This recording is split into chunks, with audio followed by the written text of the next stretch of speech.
രണ്ടാം സങ്കീർത്തനം. ജനതകൾ ഇളകിമറിയുന്നതെന്തിന്? ജനങ്ങൾ എന്തിനു വ്യർത്ഥമായി ഗൂഢാലോചന നടത്തുന്നു?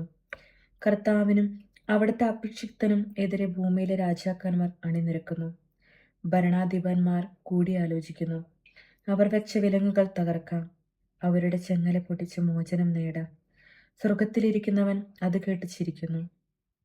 കർത്താവ് അവരെ പരിഹസിക്കുന്നു. അവിടുന്ന് അവരോട് കോപത്തോടെ സംസാരിക്കും. ക്രോധത്തോടെ അവരെ സംഭീതരാക്കും.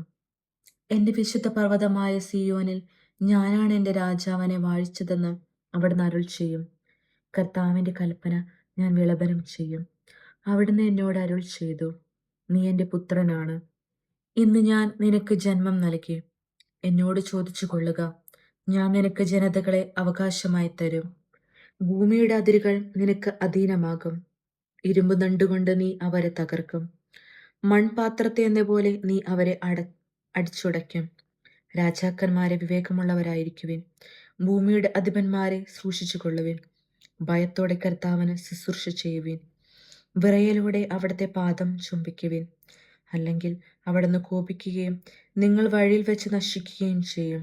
അവിടുത്തെ കോപം ക്ഷണത്തിൽ ജ്വലിക്കുന്നു. കർത്താവിൽ ശരണം വയ്ക്കുന്നവർ ഭാഗ്യവാന്മാർ.